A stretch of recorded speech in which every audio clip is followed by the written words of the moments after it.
Vamos a otras cosas. Déjeme saludar a 3 amigos de esta familia Sin Censura para que nos ayuden a hablar de los temas que son el día de hoy muy candentes, desde el tema Carmen Aristegui hasta lo que se venga. Me da mucho gusto saludar al querido Oriol Mayó, periodista independiente, a quien saludo con mucho gusto. Oriol, gracias por acompañarnos en esta mesa de diálogo. ¿Cómo te va? Préndanle el micrófono al querido Oriol, por favor, muchachos. Ya está, ya la aprendí. Ya está. Era mi culpa. Perdón, pues aquí estamos para un día bien complicado e interesante. Claro que sí, gracias también a José Alfredo Gutiérrez Falcón, escritor y máster en Derecho Comunitario Europeo. ¿Cómo te va, José Alfredo? Buenas tardes, buenas noches. Excelente, Vicente, encantado de estar con ustedes en este día en que la información está muy movidita, muy álgida. Así es, y también saludo al querido Miguel Martín Felipe Valencia, periodista y lingüista. Te saludo con mucho gusto, Miguel Martín, ¿cómo te va? Muy buenas noches, Vicente, compañeros. Es otra vez un gusto estar aquí en esta mesa en un día, como dicen, pues tan cargado de información, ¿no? A ver cómo se da esta mesa. Así es, pues déjenme empezar directamente. Aristegui, Proceso, MX, otros medios publican Sembrando Vida y la fábrica de chocolates. El presidente Andrés Manuel López Obrador le da con todo en la mañanera, sobre todo a Carmen Aristegui y a la revista Proceso. Más tarde, Julio Astillero entrevista a los 2 periodistas que firman esta investigación y dicen que pues todo parece indicar que no hay datos duros, que todo es inferencias. Oriol Mayó, dame tu opinión de todo esto. Bueno, como todos, me tuve que leer el reportaje de la fábrica de chocolate. Me recordaba la famosa película de la fábrica de chocolate, pero pues no va exactamente de esto. Bien, lo que sí es esto, es un poco lo que todos tenemos a veces la tendencia en el periodismo, el tema del amarrar las cosas por contagio, ¿no? Pues como este es amigo de este, infiero que naturalmente están en esto, y como me resulta que ha pasado esto, entonces de una u otra forma debe haber una causalidad que no puedo probar, pero pues quien quiera la va a entender. A la hora de la verdad, siendo un tema de importancia, de relevancia, si uno va pues a la yugular con un tema periodístico, pues cuando menos necesita pues tener material suficiente para generar una fuerza que dé el golpe perfecto. Recordemos nada más y nada menos que el tema de la Casa Blanca de Peña Nieto. Finalmente, aunque la mayoría eran fuentes abiertas, digamos, la mera investigación, aparte de algunas fuentes particulares importantes, estaba tan bien sustentada que obviamente fue suficiente para iniciar una cadena de consecuencias. En este caso, francamente, la lectura es así como, bueno, resulta que ni hay cacao en Tabasco, como que esta relación debe llevar a algún lugar, y al final del día, como en la entrevista de Julio Astillero, pues finalmente pudiera ser que aquí hubiera algo, y hasta, bueno, te parece que en una comida en Palacio Nacional usaron el chocolate de los hijos de Obrador. Bueno, está muy interesante, pero en todo caso es algo que entiende uno en parte la reacción, porque obviamente están tocando un círculo muy directo, la familia,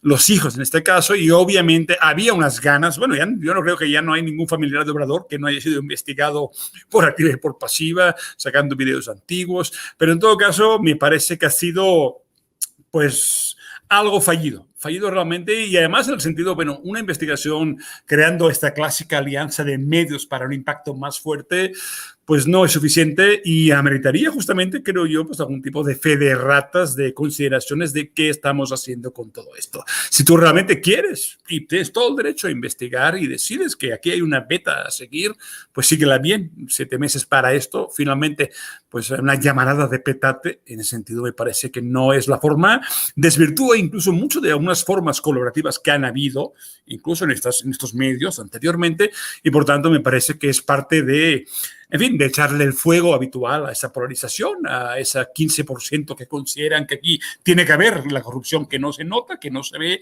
de al máximo nivel. Es decir, uno tiene que emparejar finalmente Casa Blanca con lo que sea.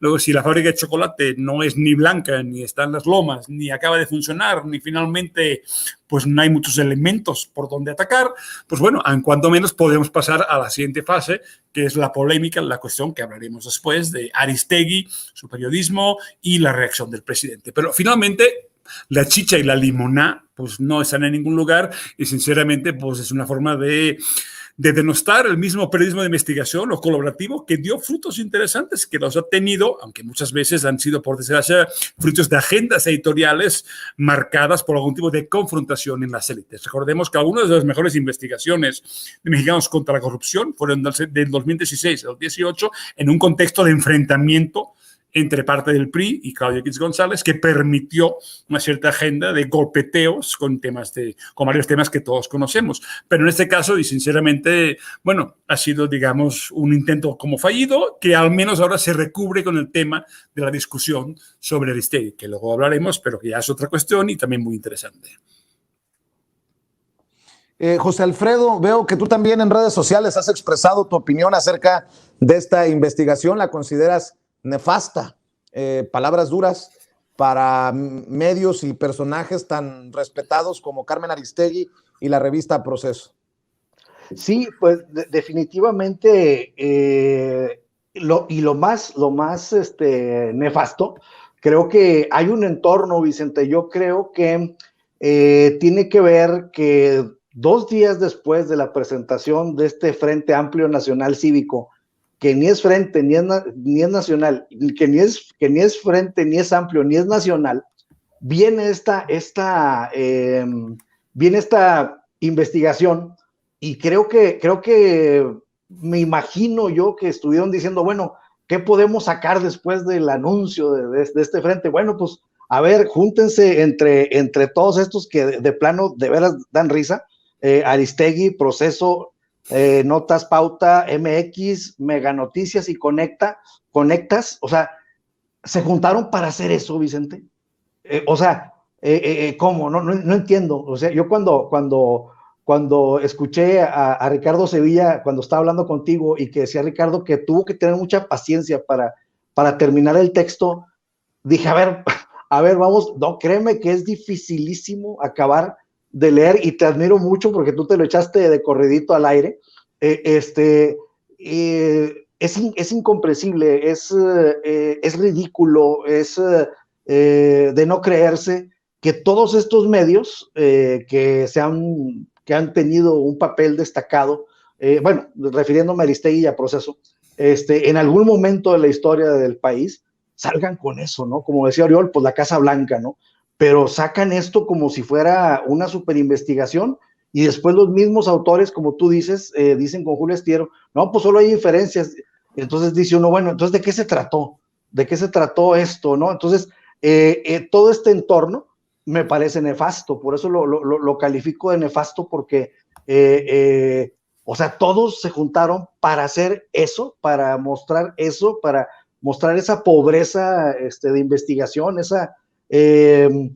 esas suposiciones tan jaladas, ¿no? Que yo estaba esperando la conclusión de que me dijeran, y aquí fue donde se desvió el recurso, y aquí fue donde pues agarraron el recurso y lo sacaron y lo metieron a su cuenta. No, son puras suposiciones de que es amigo y que los asesoró, y etcétera, etcétera. Y por ejemplo, una cosa interesante es que, por ejemplo, en el tema del Sembrando Vida y en los precios de garantía y todo esto, pues el cacao todavía ni pintaba. Primero fue el maíz y el frijol, el arroz, y entonces el cacao todavía no pintaba. Después lo integraron. Entonces quiere decir que pues tampoco estaba tan prefabricado como ellos dicen, y entonces ellos infieren de que el Sembrando Vida fue especialmente hecho para la chocolatería de los hijos de Andrés Manuel. Es como si dijéramos que pues, si hubieran puesto una pozolería o una tienda de palomitas de maíz, y que todo el apoyo al campo, a los precios de garantía del maíz, era para beneficiar las tiendas de los hijos de Andrés Manuel, o la tienda de tal o cual persona, lo cual es una ridiculez, pero del tamaño del mundo, ¿no? Entonces, eso, por eso califico de nefasto, Vicente, esto, porque de plano hay una necesidad, pues ya enferma de esta gente, y por el contrario, fíjate que me empezó a caer muy bien este Chávez, porque dije, oye, pues es un chavo emprendedor, es un chavo que está reactivando economía, y por otro lado, pues uno dice, bueno, tanta es la necesidad de encontrarle un acto de corrupción a Andrés Manuel que no han podido, que tienen que caer en esta ridiculez, es nefasto, definitivamente, Vicente. Así es. Miguel Martín, también escucho tu opinión. La verdad ha sido un día bastante movido, pero creo que nos corresponde a nosotros, primero, como bien hace Oriol, hablar de la investigación y después hablar de la controversia en torno a los personajes y a los medios. Esta investigación daba para ser publicada como el golpe anunciado. ¿Tú encontraste alguna irregularidad o, como yo, lo lees como una intentona de tal vez creemos, suponemos que puede haber algo extraño? Nada comparado con una contundente investigación como la estafa maestra o la de la Casa Blanca, ¿no? Es que hay que decir, Vicente, para quienes no lo sepan, que a veces las investigaciones de ese tipo son adjudicadas por una sola persona, pero detrás del periodismo de investigación generalmente hay un equipo interdisciplinario. Hay incluso los llamados data scientists, los científicos de datos, y muchas otras personas de muchas áreas involucradas. ¿Por qué? Porque tienen una premisa que ya nos decían desde aquella película que se llama Todos los hombres del presidente, donde retrataban la investigación de Woodward y Bernstein, ¿no? Les decía este famoso Garganta Profunda, les decía, follow the money, follow the money. Entonces, para seguir la ruta del dinero necesitas gente que esté checando legajos, ya sea físicos o ya sea en registros digitales. Tienes que tener gente que sepa manejar grandes cantidades de datos, que sepa manejar igualmente las relaciones públicas, o bien irse metiendo para encontrar informantes. Entonces, pues reportaje, si así lo podemos llamar, pues nada más apela al efectismo de, como bien lo están diciendo ustedes, de la inferencia de que si es esto y esto otro, pues debe ser esto otro. Y también no dudemos que a lo mejor estén apelando incluso al subconsciente, a un golpe a través del subconsciente con un Hugo Chávez, ¿no? No, pues dirían, claro, tenía que ser un Hugo Chávez el que estaba involucrado aquí, ¿no? O sea, a ese nivel de absurdo, porque no hay un seguimiento de la ruta del dinero, no hay nada concluyente, y también nos encontramos pues con que estas personas que lo publican igualmente pues en nado sincronizado, a lo mejor para que tenga pues más efecto, más golpe, pues nada más lo único que causan, pues es a lo mejor que salga, que hablemos de esto, de ello en este día, pero no que hablemos de una repercusión, o no que hablemos de que hayan encontrado el hilo negro, pues no encontraron nada. Entonces, los periodistas nos planteamos dudas, pero la investigación nos enseña si son razonables o no. Y si vemos que no son razonables, pues mejor no la publicamos porque nos vamos a quemar, porque o no nos importa nuestra productividad, nuestra credibilidad, no nos importa nuestra credibilidad, o bien lo que nos importa es nada más pues cumplirle al que nos pagó, pensando mal, cayendo igualmente en la inferencia, así como están ellos infiriendo, pues yo puedo inferir que a lo mejor esto es plan con maña. Bien puesto, bien bajado ese balón. Déjenme invitar a la mesa de diálogo al doctor Jesús López Almejo, profesor de Relaciones Internacionales, porque también por ahí veía unos comentarios de él dirigidos a Julio Astillero. Julio Astillero, quien entrevista a los que firman, a los periodistas que firman esta investigación. Dice Julio Astillero, hoy como ayer es de interés periodístico conocer y analizar la eventual evolución patrimonial de miembros de las familias en el poder. Ese es el punto en lo inmediato. Saber si el antes inexistente éxito empresarial coincide con la estancia de familiares en el poder. Y dice el profesor Jesús López Almejo, a quien voy a saludar en unos momentos, dice, estimado Julio, hoy como ayer es importante un periodismo serio y riguroso y no pseudo que ponga a la gente a inferir. Una democracia requiere del diálogo circular y que quien acusa pruebe contundentemente tener razón. De lo contrario, se exponen al juicio crítico de la gente. A esto se refiere el profesor de Relaciones Internacionales, el doctor Jesús López Almejo. al audio que le mostraba hace unos minutos. Compañeros en producción, ¿nos lo pueden volver a proyectar de este extracto de la entrevista que le hace Julio Astillero a los dos firmantes de la investigación?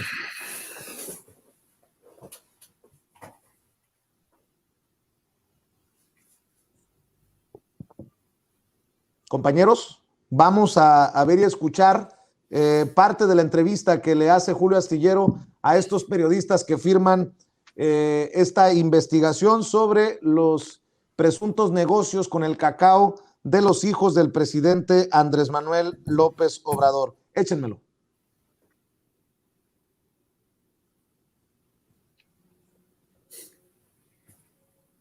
Bueno. Sí, ese, compañeros. Vamos a escucharlo, por favor, si me permiten. Lo acabamos de escuchar hace unos minutos aquí en Sin Censura.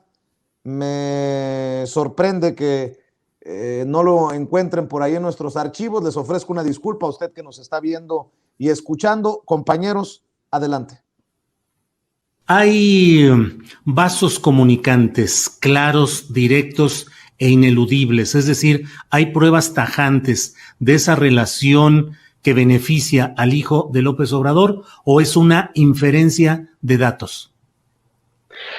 Consideremos que es una inferencia, dejamos ver ahí que todo está puesto para que se beneficie a la empresa de Hugo Chávez Ayala con la producción de Sembrando Vida, que va a estar lista a partir de 2022 y hasta 2025, dentro de lo que se tiene plantado en este momento de cacao como parte de este programa. Y bueno, ponemos ahí los datos sobre la mesa. Pregunta Sergio Rincón, con el material que recopilaron, ¿hay pruebas tajantes del beneficio al hijo de López Obrador o es una inferencia de datos?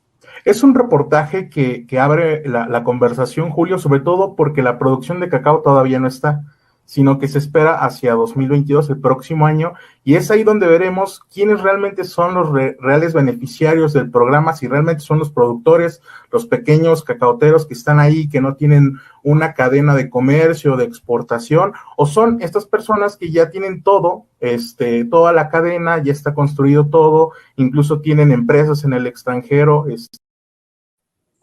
Mi querido profe Jesús López Almejo, pues vaya situación que se destapa con esta entrevista que le hace Julio Astillero a los responsables de la investigación, ¿no? Hola, ¿qué tal, mi querido Vicente? ¿Qué tal a todos los compañeros en la mesa? Un gustazo compartir con ustedes y escuchar sus reflexiones, porque de todos nos enriquecemos. Vicente, en la academia seria, en la honestidad intelectual, nosotros tenemos que considerar muchísimos aspectos. Uno de ellos es precisamente lo que ya hicieron nuestros compañeros, el abordar profundamente el contenido, revisarlo 3 o 4 veces si es posible. Después tenemos, para desmenuzarlo, que ir a ver cuáles son las fuentes que citan. Después preguntarnos cuál fue la metodología que los lleva a presentar los resultados y cuál es la solidez de esos resultados. Si cuando hacemos ese proceso todavía no estamos convencidos del contenido de ese texto, entonces tenemos que preguntarnos quiénes son los autores, cuáles son la filosofía con la que comulgan, las ideas dominantes en las que se formaron y quiénes son sus redes, sus círculos más cercanos, porque, Vicente, cada texto corresponde a un contexto, en primer lugar, y en segundo lugar, somos rehenes de las ideas dominantes de nuestro tiempo, y en tercer lugar, nos parecemos muchísimo a las 8 o 9 personas con las que más nos relacionamos en esta vida. 99% de la gente no escapa a esto.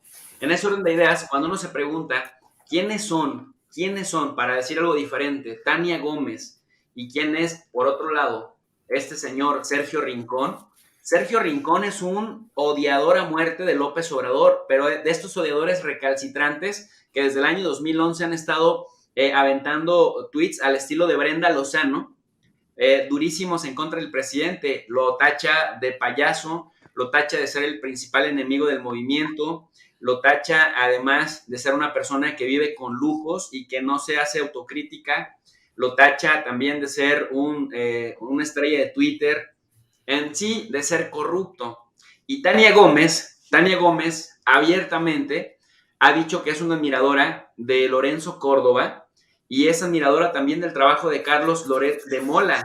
Y eso nos quedó claro con esta investigación que publicaron. Tan admira a Loret de Mola, pues que hasta imita sus metodologías, ser sensacionalistas, tener análisis sin tanto rigor periodístico y sin ninguna metodología férrea. Y lo peor, hacer clickbait y disfrazarlo de periodismo serio. Y me parece que es justamente en donde viene, digamos, la gran falla de Carmen Aristegui. Es cierto que cada personaje maneja como mejor convenga sus intereses empresariales, su línea editorial, pero también es cierto que hay que decir, digamos, al César lo que es del César y a Dios lo que es de Dios. Vender como periodismo de investigación el resultado de una supuesta investigación que escriben dos pseudoperiodistas, o por lo menos dos periodistas odiadores del presidente López Obrador y admiradores de Lorenzo Córdoba y de Carlos Loret de Mola, que también son odiadores del presidente López Obrador, habla mucho, como dice por aquí mi queridísimo Miguel Martín, pues inferimos que los resultados van a estar sesgados por esas ideas dominantes. Entonces, aunada a la flaqueza metodológica de la estructura de este texto y de sus obvios resultados, pues nos hace pensar mal, Vicente. Y para cerrar esta idea, nada más recordarte que en un mundo en donde todos somos monstruos, luego entonces nadie lo es. Y si Vicente Fox tuvo a sus Briviesca, pues quieren hacer parecer que los hijos del presidente López Obrador son igual de corruptos, para que entonces el presidente López Obrador, que ha presumido históricamente calidad moral, no pueda presumir de esto. Ya Loret de Mola intentó atacarlo por el lado de los hermanos, ya estos admiradores de Loret de Mola, Tania Gómez y Sergio Rincón, intentan disminuir la moralidad o la calidad moral del presidente por el lado de los hermanos. Y bueno, pues finalmente me parece que el presidente, hábil como es, astuto como es, terminó regresándole la bolita y ahora sí que la pelota está en el aire y la gente ya tiene ambas versiones para también pues inferir de qué lado juega la razón, Vicente. Bien, profe, déjame seguir con el diálogo sobre este tema. Y Oriol, hago referencia a lo que escribió J. Jesús Esquivel, quien hasta hace algunos años fue colaborador también de Sin Censura, con quien tuvimos choques. Él sigue siendo colaborador de Carmen Aristegui, corresponsal de la revista Proceso en Washington, y escribe un tuit que le contesté. Dice, aplaudir jamás será imparcialidad. Y yo contesto, mentir tampoco es imparcialidad, suponer tampoco, tergiversar menos. Vaya dureza con la que se expresa el presidente Andrés Manuel López Obrador de Carmen Aristegui, a la que defendió una y otra vez cuando fue víctima de censura Carmen Aristegui. Durísimo, lo veía venir para la revista Proceso, pero nunca me imaginé que hablara con tal dureza el presidente Andrés Manuel López Obrador de Carmen Aristegui. Creo, tú me darás tu opinión, pero creo que es una oportunidad, como en su momento fue aquella mención de Julio Astillero en el ¿Quién es quién de las mentiras de la semana?, que terminó con Julio yendo a la mañanera y la entrevista con Luisa María Albores, y creo que el tiempo dándole de alguna manera a Julio Astillero la razón, si no al 100% una parte. Creo que esto también nos debe dar una oportunidad para seguir reflexionando sobre nuestra industria, tan prostituida por algunos, tan menospreciada por otros y tan poco entendida por la realidad actual, por esta situación, la irrupción de las redes sociales, los medios independientes. Mi querido Oriol Mayó. Bueno, esa es la historia, supongo, para hacer el típico titular previsible de crónica de una separación anunciada. A ver, para entendernos, es un tema muy interesante por lo siguiente. Es decir, yo diría que de una otra forma, en esos 12 años, ese largo recorrido, esa ruta por el desierto, digamos, de los poderes, digamos, hubo un tiempo, naturalmente, yo diría que del 2006 al 2018, en que de una otra forma, digamos, se combinaron dos factores que hicieron suponer cosas que en realidad no eran. El factor, para aquellos tiempos, para la derecha, la idea es que casi Carmen Aristegui era la propagandista de Obrador, cosa que nunca fue cierta, porque lo que hay que entender por un principio es que Carmen Aristegui es un ejemplo de la transición fracasada. Ella era, yo creo, el modelo del periodismo que hubiera funcionado si el régimen empresarial y político no hubiera sido tan directamente salvaje. Salvaje en el sentido que no se permitía para los negocios para los negocios entre presidencia y empresarios, siempre en medio, periodismo como el de Carmen no era viable. Eso le pasó primero en W, luego en MBC Radio. ¿Por qué? Porque a fin de cuentas en los negocios de gran chayotaje la figura de Carmen era incómoda, por el motivo que siendo una periodista que creía, e insisto, es muy importante, en el sistema de esa democracia representativa, del capitalismo bien entendido, de unas formas de gobierno democrático liberales, insisto, es importante entender en una cierta manera, una cierta forma de lo que hoy llamamos conservadurismo, pero para ella sí había una gran diferencia, que era la honestidad, el no aceptar, y eso era muy importante, no aceptar ese tipo de tranza habitual de la gente como Loret o Ruiz Gili o tantos grandes columnistas, periodistas que a eso se dedicaron durante muchos años. Esa figura de Carmen supuso que por un tiempo naturalmente se pensara en términos de una alianza. Pero ¿qué pasó? Y aquí déjame insistir en un tema muy importante. Lo que pasó es que tuvimos por un tiempo unas audiencias, digamos, compartidas. Pero ¿qué pasa al final del día en un sistema, digamos, que se politiza de verdad, donde terminan habiendo dos grandes polos informativos, como en todas partes? En España, en Estados Unidos, pues cada cadena acaba tomando, incluso las viejas cadenas generalistas o los medios acaban tomando una agenda editorial en función también de una audiencia y un público. Esa audiencia compartida se rompió en 2018 y ahí es donde Carmen Aristegui también, de una otra forma, que más volvió incluso a la radio normal, dejó el espacio de Internet, es donde se pierde. ¿Por qué? Porque se perdió esa unidad común que podías unir un cierto tiempo a Denise Dresser y a mucha gente a la izquierda. Un tiempo unidos en defensa de una misma libertad de expresión. Libertad que no se ha roto en ningún caso, porque es importante recalcar que un presidente que critica y opina no es un presidente que manda un mensaje a un empresario para que corra a un periodista. Es lo contrario, no tiene nada que ver, pero sí se rompió esa audiencia compartida. Es el problema también de Aristegui. Desde el 19, sobre todo, se empezó a notar, obviamente, que el espacio común ya no existía.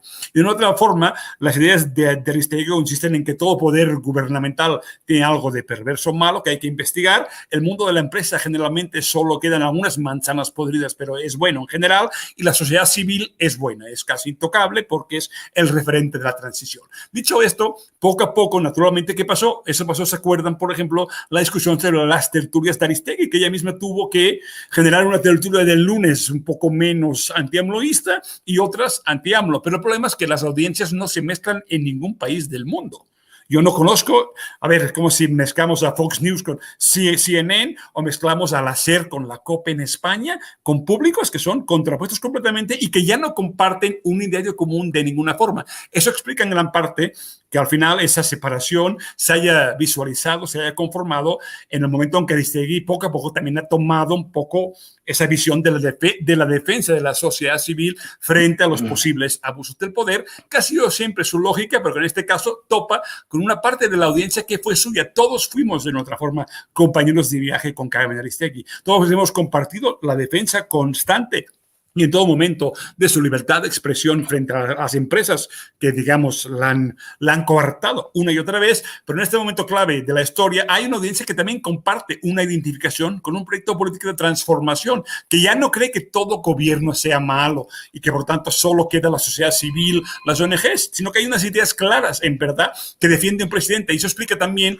la diferencia. Pero eso no significa, insisto, que el comentario del presidente, que sí es de un ámbito personal, sí hay un sentimiento. Y obviamente cuando hablaba de que no defiende las causas del pueblo, en parte sí se siente un enojo personal, pero es un enojo natural de una relación que por mucho tiempo fue de concordancias, sin que de hecho fuera de colaboración. Eso es real. Cada vez que lo entrevistaba, ella se ponía el papel de la crítica, digamos, en esa escuela de la vieja objetividad por encima de las agendas, como si no existiera. A la hora de la verdad, esto ha sido imposible.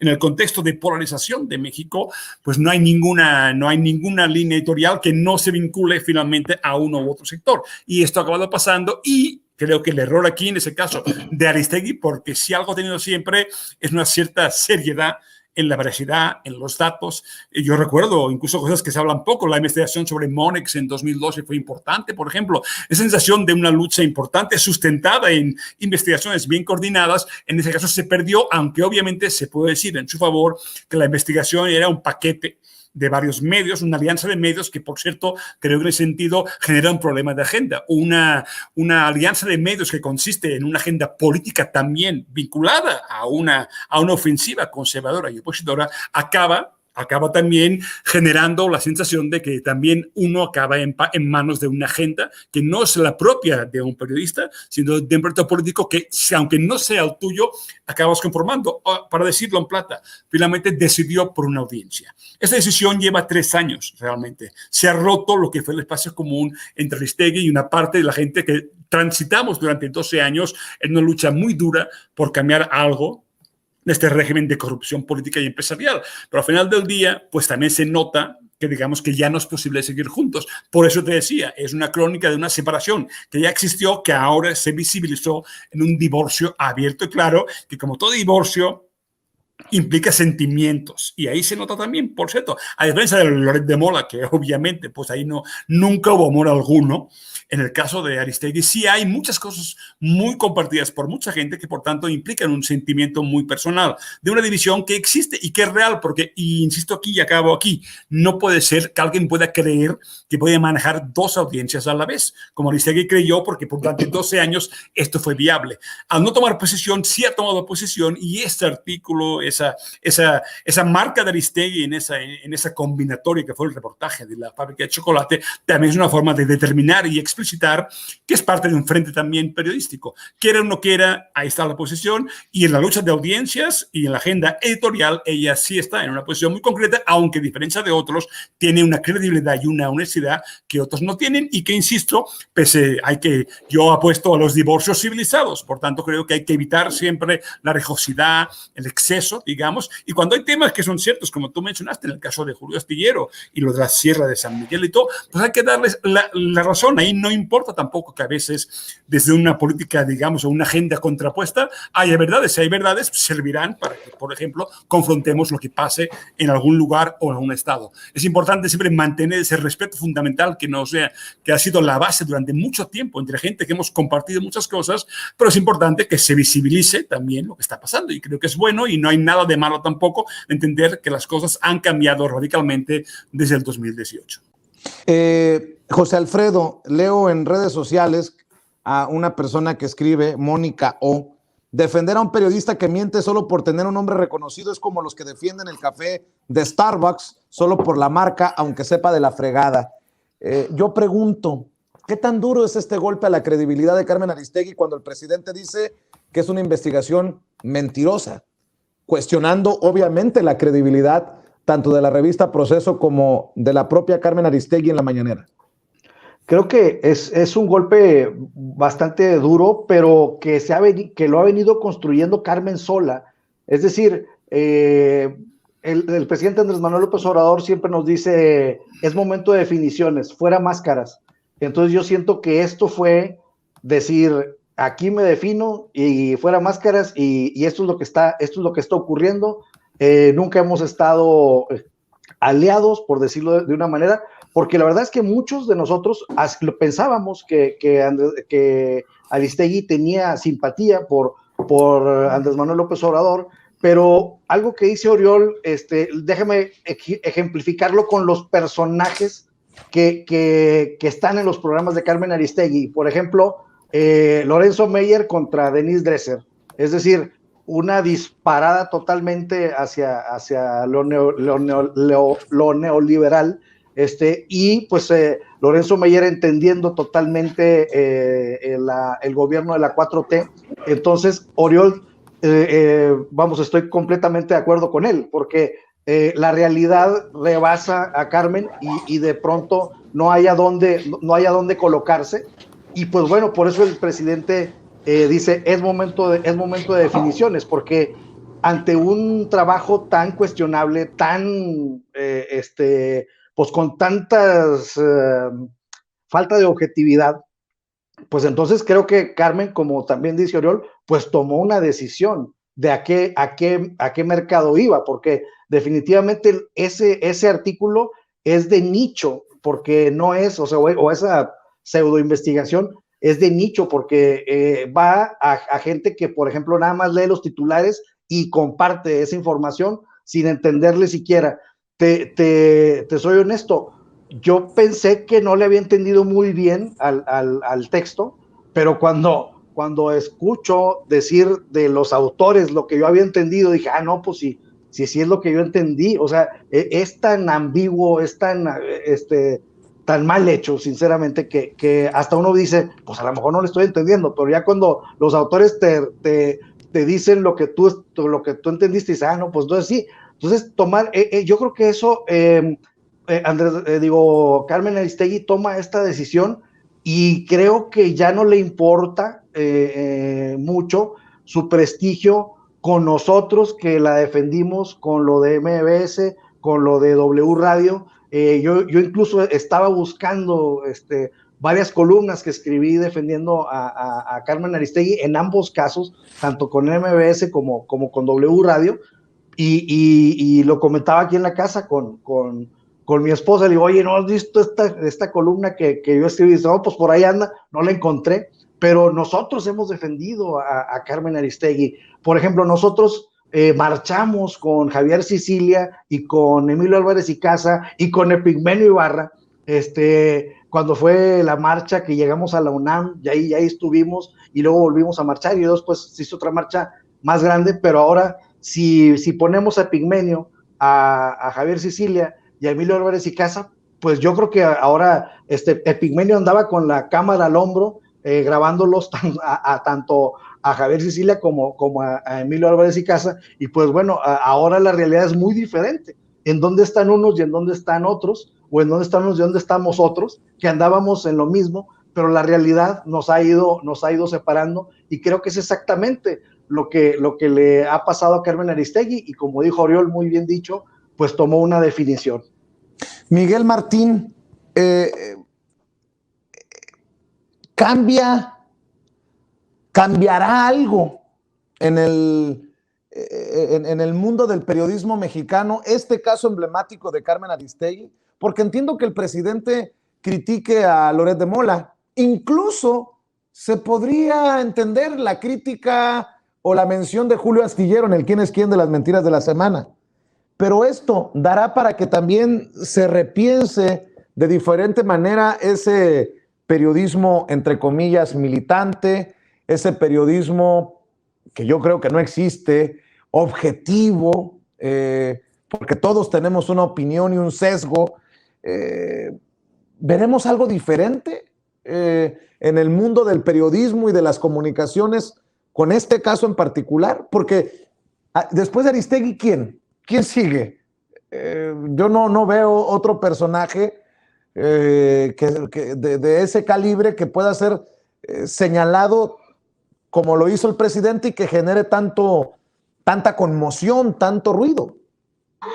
Pues yo creo que lo que quieren es mantener el statu quo, que ya no va a volver, donde pues los medios corporativos o los periodistas se erigían dentro de los medios corporativos, ¿no? Realmente, pues si nos fijamos, pues el emprendimiento periodístico de Aristegui, me refiero como su sello, que es Aristegui Noticias, pues realmente está enmarcado dentro del corporativismo. De hecho, volvió a él, su apuesta dentro de Internet. A lo mejor puede ser que no le gustó el tipo de público, a lo mejor puede ser que no le gustó que las monetizaciones no son tan rápidas como la gente piensa, y creo que también está asumiendo pues algo de lo que la convenció el propio medio, el propio sistema la convenció de una cierta pues superioridad a lo mejor a ella. Me centraría en personajes como ella y Julio Astillero. De hecho, si recuerdan en la mañanera, pues el presidente dijo que le adjudicaron aquella frase de Luis XIV de l'État c'est moi, de que el Estado soy yo. Pero fíjate que yo veo lo mismo en Aristegui y en Julio Astillero. Yo veo que ellos casi nos quieren decir, el periodismo soy yo. Y, por ejemplo, pues no tienen reparo en desdeñar a este tipo de medios, ¿no? A este tipo de medios que entre sus descuidos y entre su poca consonancia con el pueblo, pues bajita la mano ya les estamos comiendo el mandado, pero no es con base en espectacularidad, ni tampoco es con base en darle coba al presidente o a la bola de chairos que lo siguen, como dicen algunas de las personas que invitan a sus espacios en aras de la pluralidad, en aras de que haya voces distintas, supuestamente, sino que simplemente pues nos apegamos pues a los hechos, y los hechos son esos en este momento, nos guste o no. Decía igualmente el filósofo Bertrand Russell, decía, si vas a estudiar un fenómeno, pues nada más céntrate en los hechos, céntrate nada más en los puros hechos, pero no en lo que vas a obtener de ellos y no en lo que presupones de ellos. Y por ejemplo, aquí en este caso, en el caso concreto, volviendo a ese, pues podríamos decir, y sin afán peyorativo, pero es que en términos reales, o sea, en términos periodísticos, pues es un pseudo reportaje porque no hay una tesis refutada o bien que se concluya, que se demuestre al final del mismo. No tiene una estructura lógica en este sentido, es una suposición y es una serie de inferencias nada más. No sé si para que digan, ay, usted saque sus conclusiones. Pues no, mijo, si es periodismo de investigación, las conclusiones me las tienes que sacar tú. Ahora bien, decía yo que si fue por encargo, pues la verdad que mal servicio, que le vuelvan el dinero al que pagó, pero si no, pues lamentablemente están dejando ver, pues están mostrando el plumero, y sí, como bien dicen los compañeros, pues yo creo que ya se volvió esto pues un periodismo de nicho, porque ni modo, pues hay una audiencia, tienes que poner en la balanza a ver cuáles son las audiencias más prolíficas para ti, las más redituables, y pues ni modo, se decidió por una, y lamentablemente pues mucha gente quiere conservar todavía esto, ¿no? O sea, la objetividad no es algo que tú tengas que verbalizar y que por eso ya eres objetivo. Por eso todos los noticiarios televisivos, sobre todo, y de radio, que todavía ahí siguen, siempre pregonan información veraz y objetiva, información de primera mano. Ahora usted está informado, pero eso es porque lo están verbalizando, pero pues en los hechos ya no lo ve la gente. Por eso será que, y no es porque uno sea familia sin censura, pero por eso será que está la gente recayendo en estos medios, porque pues ya no les gusta ese esquema corporativista, no les gusta tampoco ese esquema de falsa pluralidad que quieren ellos ir fomentando, que ya está desgastado. O sea, es un sistema de comunicación que, por cierto, sigue siendo todavía muy piramidal, sigue siendo todavía, no tiene ida y vuelta. Aquí tenemos ida y vuelta con el público. Entonces, creo que no se han sabido adaptar. Sin embargo, ellos se amachan y dicen, el periodismo soy yo y háganle como quieran. Pero pues te digo, una cosa igualmente es el prestigio y otra cosa es el respaldo de las personas, que antes les valía gorro porque pues era una comunicación, no era de dos vías, era de una sola vía, pero ahora ya no se puede entender el periodismo sin una comunicación de dos vías. Por eso Richard Kapuscinski decía, este no es oficio para cínicos. Si te vale gorro el pueblo, pues déjalo ver, deja ver que te vale gorro el pueblo, y pues sigue en el periodismo corporativista. Si el pueblo te interesa y lo que el pueblo piensa, pues entonces permanece en estos medios y aguanta los apagones de YouTube, aguanta que te tilden de difusor de fake news, aguanta los apagones raros que luego hay digitales. Y pues a fin de cuentas aquí estamos, elegimos, y creo que elegimos bien, ¿no? Nosotros no podemos darnos nuestros baños de pureza y decir, nosotros somos el periodismo y no hay más opción. No, hay muchas otras opciones, pero creo que son opciones faltas de empatía y faltas de conexión con el pueblo, que eso es lo que ya está evidenciando Carmen Aristegui, y también diría que por extensión Julio Astillero. Mi querido profe Jesús López Almejo, hoy más que nunca me siento orgulloso con la sinceridad que nos caracteriza en Sin Censura, siempre decirlo, y decirlo orgullosamente y con honestidad, con transparencia. No nos crean ni a nosotros a ojos cerrados. Una de las frases de batalla aquí en Sin Censura. En momentos en que Carlos Loret de Mola, por ejemplo, publica lo que dice el Wall Street Journal en un editorial que Andrés Manuel López Obrador impulsa en México, una dictadura suave que quiere cínicamente todo el poder. Así dice Loret de Mola, textualmente lo denuncia este editorial del Wall Street Journal, en momentos en que vamos a ver la reacción de la revista Proceso y de Carmen Aristegui. Ya estamos viendo la reacción de muchos que defienden a Carmen, incluso personajes que se pensarían cercanos al presidente Andrés Manuel López Obrador, entre ellos a los dos. Pues mi querido profe, vaya momento estelar el que estamos presenciando desde nuestras trincheras independientes. Bien dicen los compañeros de mesa que se ha decantado, se ha definido. Yo creo que también hay una definición por lo que le conviene al negocio. Me imagino que las empresas que invierten todavía dinero de publicidad en los medios corporativos, en los medios tradicionales, pues pagan muy bien. Afortunadamente nosotros vivimos de otra cosa, profe. Sin duda alguna, querido Vicente. Y mira, quiero retomar un poco de lo que dijo cada uno de los colegas con los que estamos compartiendo esta mesa. El periodista Oriol habla de la importancia del respeto que nos tenemos para coexistir pacíficamente. A mí me parece que una principal muestra de respeto es que quienes se asumen como periodistas sean serios y sean metodológicamente rigurosos y sean intelectualmente honestos, porque de lo contrario me pondría yo a pensar en estas palabras que decía Correa, el expresidente de Ecuador. Cuando hablan de libertad de expresión, ellos se refieren a la libertad que el dueño del medio de comunicación para el que trabajan les permite. Cuando hablamos de ese tipo de libertad de expresión, entonces hablamos también de una expresión que busca capitalizar y monetizar. Recuerdo esto que decía en el transcurso de la mañana León Krause, pone un tweet y dice: implacable el periodismo de la revista Proceso. La misma revista Proceso, tan descuidada, que acaba de publicar que el maratón de la Ciudad de México es de 42,000 kilómetros. Entonces, imagínate todo lo que corrieron los pobres maratonistas, pues se dieron prácticamente la vuelta a la tierra. Entonces, ese tipo de asuntos, yo le respondía, implacable ha sido como el presidente López Obrador los ha exhibido a ustedes que siempre hablan de separar el poder del periodismo, mientras estiraban la mano para recibir contratos millonarios de las administraciones que supuestamente criticaban, como la de Calderón o como la de Enrique Peña Nieto. Eso es una falta de respeto, ser cínicos y además hacerle creer al pueblo que verdaderamente tienen esta separación. En México, en Jalisco, por ejemplo, hay un periodista, Diego Petersen, que habla justamente de esto.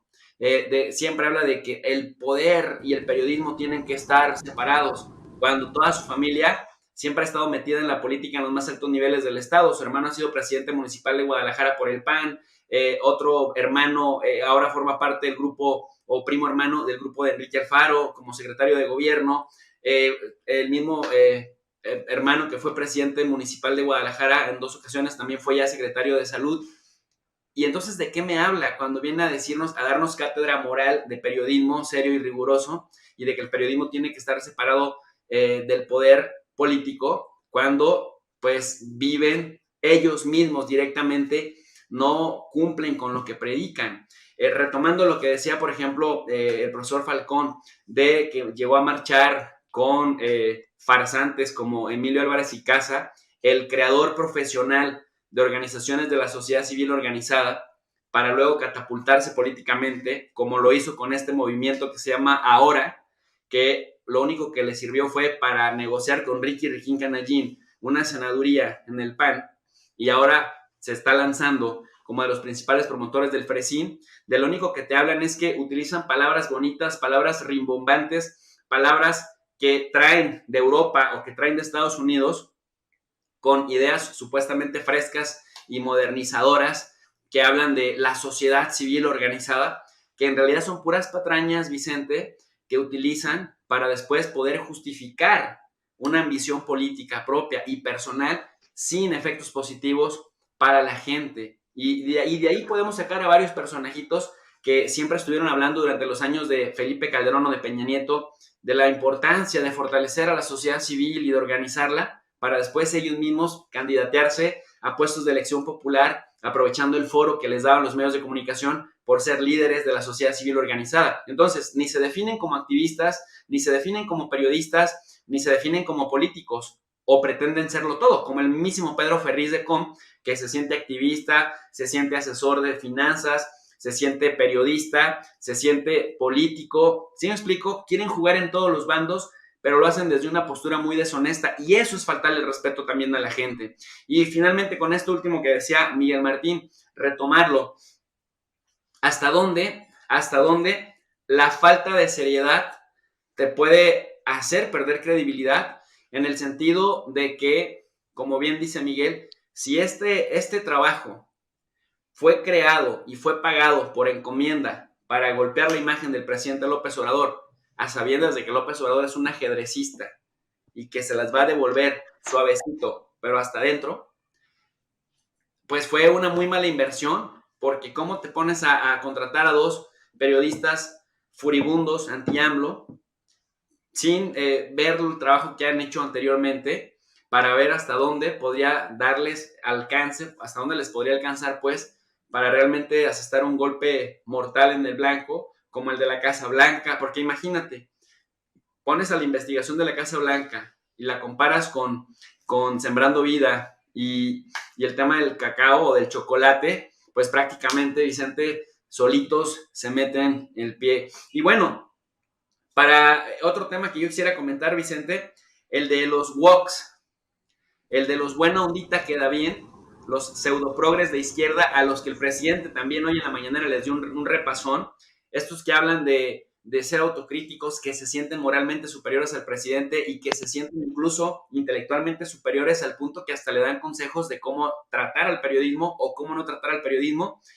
y que se vuelven peores y más feroces anti-AMLOs que los mismos de la derecha, a los que ya conocemos que son mezquinos históricos, pero que se suben al tren del mame y que están siendo pro-AMLO mientras eso les ayuda a capitalizar una imagen pública. Pero ahora, a la menor provocación, aunque AMLO se esté defendiendo de calumnias y de mentiras, pues salen a criticar al presidente repitiendo los mismos estereotipos que habían estado desde hace tiempo armando los de la derecha, los abiertamente de derecha, y repitiendo, es que AMLO no respeta el periodismo, es que AMLO, cuando no hay periodismo complaciente, entonces ahí sí los critica, los exhibe desde el Palacio Nacional, es que AMLO tiene excesos retóricos. Güey, por Dios santo, si van a hacer ese tipo de críticas, mejor ahórrenselo y pásense al otro lado, y entonces ahora sí, déjense venir, pero no estén de hipócritas, quedando bien aquí, quedando bien allá, justificando mentiras, justificando calumnias, y luego enojándose e indignándose porque les tumban a los ídolos de barro. Finalmente, para cerrar, ahorita que estoy ya desenfundado con la espada, yo recuerdo que yo le perdí un poco o mucho el respeto a Carmen Aristegui como periodista. Ojo, como persona merece todo mi respeto, pero al trabajo periodístico, desde una ocasión en que con Anabel Hernández, en 2018, sacaron una investigación que se publicó en el sitio de Aristegui, diciendo que Enrique Alfaro era narco, y diciendo además que el Departamento de Justicia y el Departamento de Estado le habían retirado la visa y para entrar a Estados Unidos, y que en cuanto Enrique Alfaro pisara Estados Unidos, lo iban a detener. Y me pareció una gran falta de respeto para las audiencias, porque una cosa es que Enrique Alfaro sea todo lo criticable que pueda ser y que le podamos cuestionar cualquier cosa que diga, y otra cosa es que le inventen calumnias. Bueno, esto se dio una semana antes de las elecciones del año 2018. Hasta la fecha, ni Carmen Aristegui se disculpó, ni Anabel Hernández se disculparon por esa falta de ética, por publicar una mentira abierta, que en el momento les ganó muchos admiradores y muchos aplausos, y posteriormente, cuando Enrique Alfaro apareció tomándose una foto en un partido de los Lakers, y luego, bueno, tú sabes mejor que yo, Enrique Alfaro tiene muchos admiradores entre los líderes migrantes ahí de Chicago, que lo reciben a cada rato, con fanfarrias y todo. Se ha dado cualquier cantidad de vueltas Enrique Alfaro a Estados Unidos, y con eso les demostraba, tanto a Aristegui como a Anabel, pues que no son necesariamente ni serias ni rigurosas en su oficio, y hasta la fecha ni una ni otra se han disculpado. Entonces, cuando tienes una mentira que queda tan exhibida como ese tamaño, pues ahora que escuchamos, por ejemplo, a Anabel Hernández diciendo que López Obrador protege a los carteles, que bla, bla, bla, bla, bla, bla, bla, pues dices, ya con qué calidad moral, si cuando te demuestran que estás equivocada no rectificas ni te disculpas. Ese es el periodismo que pretenden que sea incuestionable, y si lo cuestionamos, entonces somos focas aplaudidoras del presidente. Lo dejo a la mesa para discusión. Bueno, Anabel Hernández, a quien ustedes saben que yo le tengo un cariño, un respeto, pero que no comparto muchas cosas. Por ejemplo, su última publicación, Al otro lado del mundo. Dice: Andrés Manuel López Obrador, tan lejos del Che y tan cerca de Pinochet. No sé qué le pasa a Anabel Hernández con estas columnas, pero al final esa es su opinión y esta que estoy dando es mi opinión, que me parece lamentable que escriba Anabel, pareciera desde el hígado. ¿Por qué no hacemos una última ronda y lo dejo abierto si quieren hablar de otro tema o quieren dar más opiniones, comentarios acerca de esto que hemos estado hablando? Oriol Mayo. Bueno, a ver, yo diría, hablando de Anabel Hernández, que entrevisté hace años, y me preocupaba que hablara en tercera persona. Eso siempre me produce un poco de miedo, la gente que empieza a hablar en tercera persona. Siempre tuve la impresión que es una de esas estrellas que, a ver, sucede que no tocamos. Mira, yo quiero recuperar el tema de los compañeros de viaje y esa larga transición inacabable. ¿Qué sucedió? En este camino, prácticamente además, estando como estaba uno bastante solo, porque en verdad hubo momentos históricamente, hablo entre el 2009 y el 2015, o sea, hasta la Casa Blanca, que francamente los medios corporativos eran muy fuertes, muy dominantes, aún los medios alternativos estaban empezando y se fueron posicionando. Yo creo que en 2018 se visibilizaron mucho más y con mucha más fuerza. En 2018 desapareció de alguna forma Televisa o esa televisión tan dominante, esas radios tan dominantes, ese mundo que parecíamos, los que estábamos en la travesía del desierto, parecíamos casi como Moisés, los 100 amigos y poco más. Entonces teníamos gente como Anabel Hernández y mucha más gente que en realidad uno podía discutir, podía pensar que a veces, como aquí en señalado, hacían cosas que francamente eran muy discutibles. Algunos reportajes, algunos libros que francamente si ahora le diéramos un análisis serio, pues creo que no pasarían la prueba del tiempo. Se permitieron cosas porque en ese sentido éramos parte, en cierta forma, de una idea de cambio que empezó en el 2000 a intentarse, que no fructificó, que realmente era compleja y caótica. Yo recuerdo hasta en el Zócalo, José Antonio Crespo hizo un libro sobre las elecciones de 2006 y como dijo entonces que quizá era posible que hubiera algún tipo de fraude, pues uno hasta lo aplaudía a sabiendas que Crespo es un tipo de personaje que el día que llegara a un gobierno mínimamente de izquierdas lo tendríamos en contra. Y eso es por decir claramente cómo está hoy en día. Entonces uno prácticamente en esta soledad de saberse oposición, de saberse fuera completamente de ese régimen que no permitía ninguna broma, pues había, insisto, teníamos en ese sentido un cierto compañerismo que explica por qué en realidad también hay una separación afectiva y emocional, como la que sucedió, por ejemplo, entre el zapatismo y la izquierda, digamos, de obradorista durante muchos años y que a mucha gente le gustó mucho y que pues es complicado porque son lealtades a veces divididas, emociones históricas, como hablábamos de algunas marchas compartidas, algunos eventos, algunas visitas, ¿no? Muchas cosas que implican una relación personal con gente que compartíamos varias cosas, fueran confusas o no, las compartíamos. Esa ruptura llegó, es evidente que a la mitad del sexenio ya está muy claro, creo que pues el dolor ya es lo de menos y creo que en ese sentido lo que hay que agradecer es que simplemente ese mundo terminó y eso implica que cada quien está retomando unas posturas en función de lo que viene y de lo que hay ahora. Entonces me parece perfecto, aunque asumiendo cuotas de dolor, aunque asumiendo que hay rupturas y existen y que por tanto tienen consecuencias y que como siempre hay gente que luego en Twitter descubre que su libertad de expresión está por encima de un proyecto común y que son capaces de acabar asumiendo discursos de la derecha, pero dicho lo cual es importante entender que esto ha pasado, que hay unas rupturas y que hay caminos que seguir y que es importante tenerlas en cuenta y asumirlas como un costo que existe, pero teniendo claro que sí hay un proyecto común, que hay una lealtad, insisto, una sensación de que por primera vez caminamos en algo que no es puramente la resistencia. Eso es una gran diferencia. Complicado no resistir, como pues pasó, mira, como te pongo el caso de Honduras, finalmente tanto resistir, ahora llegó alguien de la resistencia al cabo justo de 12 años al poder en Honduras. Es importante llegar al poder y desde allí al gobierno, que casi nunca es el poder y nunca es la dictadura, intentar esos cambios. Y la gente sí tiene la sensación de que tras esta larga travesía del desierto es lo que vale la pena. Si en el camino se pierden relaciones, sin que haya rupturas tan personales, siempre hay que evitar, digamos, rupturas demasiado apasionadas, pero si en sentido está bien que Aristegui haya decidido por una audiencia y por un proyecto que ya no es el nuestro, me parece bien. Y creo que es Loable siempre, por tanto, hay que decir, cuando salen mal las cosas y se hacen malos reportajes, perdóname, por hay que decirlo. Ahí sí que el periodismo no son vestales, no es una religión, no merecen un respeto, digamos, como de gatekeeper absoluto, intocable. Al revés, todo es cuestionable, es un régimen distinto y eso es parte de un cambio, una transformación que ahí está con sus consecuencias y sus saldos. Creo que es bueno, es saludable, aunque insisto, obviamente hay costos y ahora finalmente el divorcio ya es visible, ya es real y ya se puede decir que finalmente se acabó el matrimonio. Qué fuertes las declaraciones, los comentarios de Oriol Mayó. José Alfredo, ¿tú con qué cierras?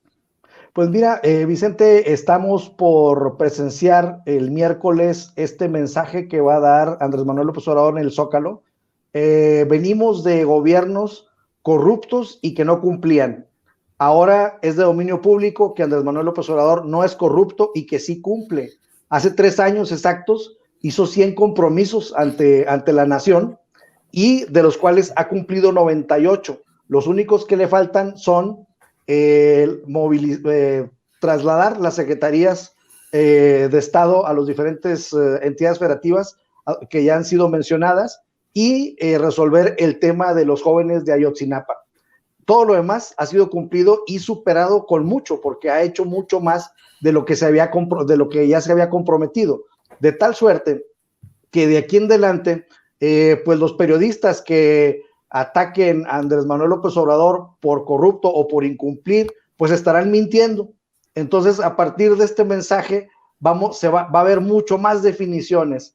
¿Por qué? Porque ya vamos a tener una idea muy clara de hasta dónde puede incidir la crítica sobre los temas más álgidos que teníamos en México, sobre los problemas más graves que teníamos en México, que era pues la demagogia de los gobiernos, el incumplimiento y la corrupción, de tal suerte que ahora que escuchemos el mensaje que nos va a dar nuestro presidente en el Zócalo de la Ciudad de México el miércoles, pues bueno, va a ser otro momento muy interesante de definiciones del que hay que estar pendientes y de ahí en adelante yo creo que se va a dar un nuevo, va a haber, dicen que decía el presidente que no se puede hablar de polarización porque tiene un 67-65% de popularidad. Yo siento que va a ser un momento para que quienes ya se definieron por ese nicho de mercado, pues anti-AMLO, anti Andrés Manuel López Obrador,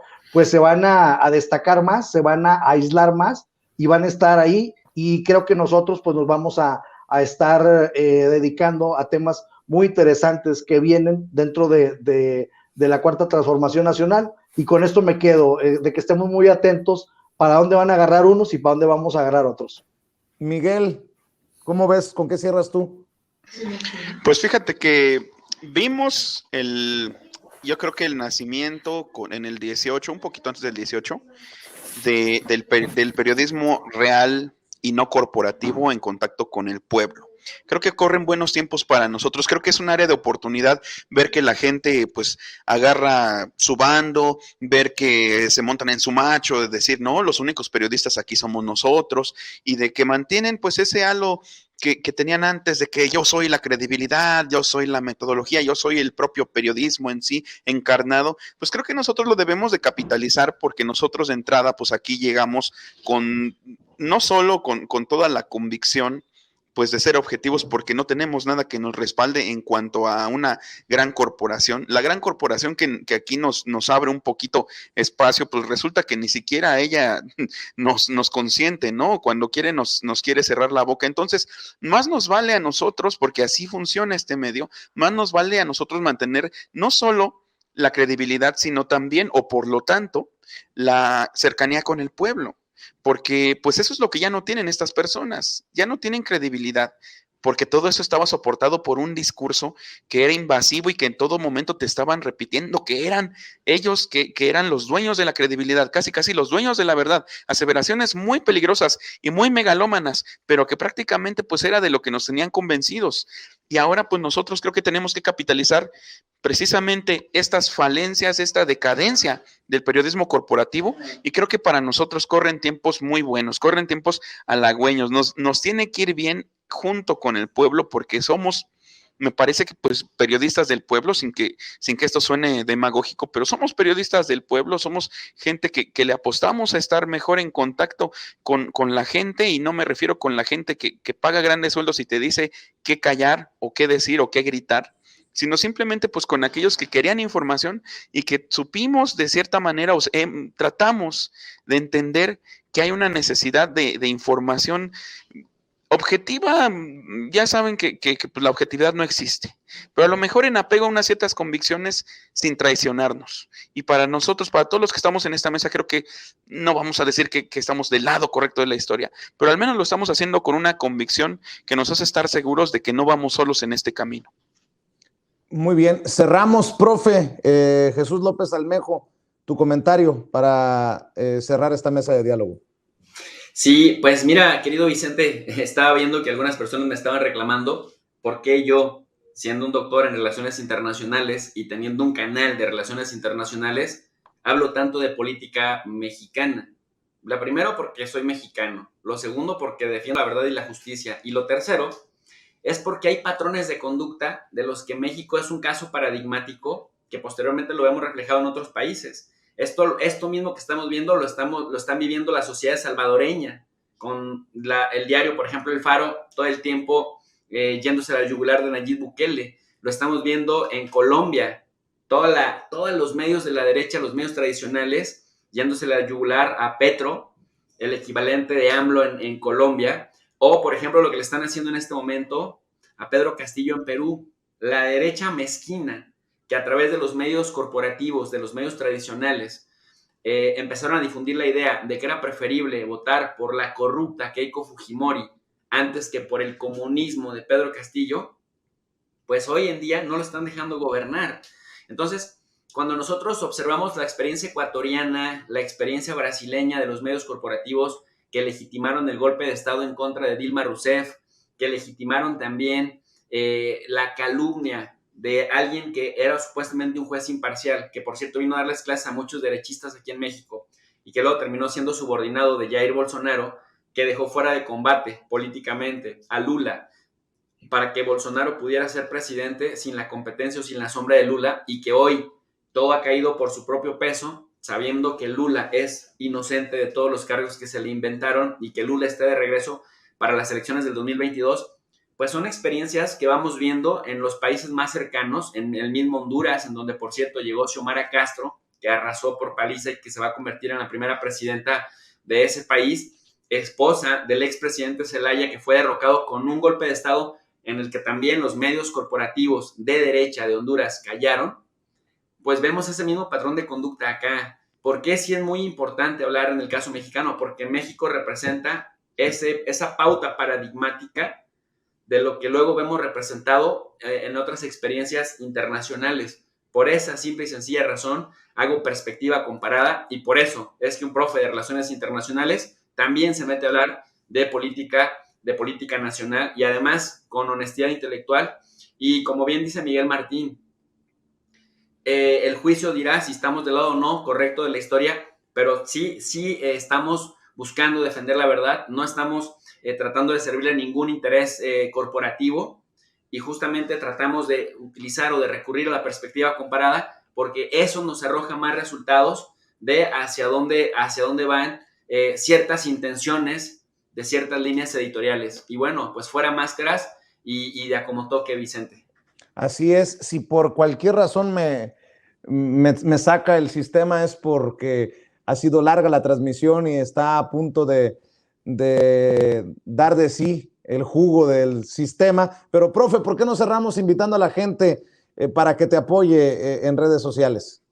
Muchas gracias, querido Vicente. Pues invito a toda la gente que se sumen al canal de tu profe de RI. RI significa Relaciones Internacionales. Damos clases gratuitas de Relaciones Internacionales. El único requisito es querer aprender a analizar la realidad internacional, tener herramientas que nos permitan discernir, que nos permitan indagar, que nos permitan acercarnos a una metodología más rigurosa, que nos aleje del infantilismo analítico, que nos aleje del simplismo y del mundo maniqueo de todo bueno, todo malo, o estás conmigo o contra mí. Aquí la idea es fomentar un pensamiento crítico, y bueno, para lograr esa finalidad, en la descripción de cada video siempre dejamos un link de una lectura en formato PDF para que la gente, Vicente, pues se nutra a su propio ritmo y a su propio paso según sus intereses y los tiempos que tengan. Tu profe de RI para analizar la geopolítica todas las tardes y todas las noches, Vicente. Gracias. Gracias, profe. Miguel Martín, ¿en dónde te encuentran a ti? En vivo con Miguel Martín. Así es, Vicente, muchas gracias. Pues mi canal es Al Aire con Miguel Martín. Igualmente, pues tenemos una oferta miscelánea, porque pues obviamente sí, principalmente se habla de política, pero pues tratamos de acercar un poco la cultura a la gente, ¿no? Por ejemplo, esta noche tengo una mesa muy interesante con Ramiro Padilla sobre el libro del Principito. Hay otros días de cine, hay otros días de música.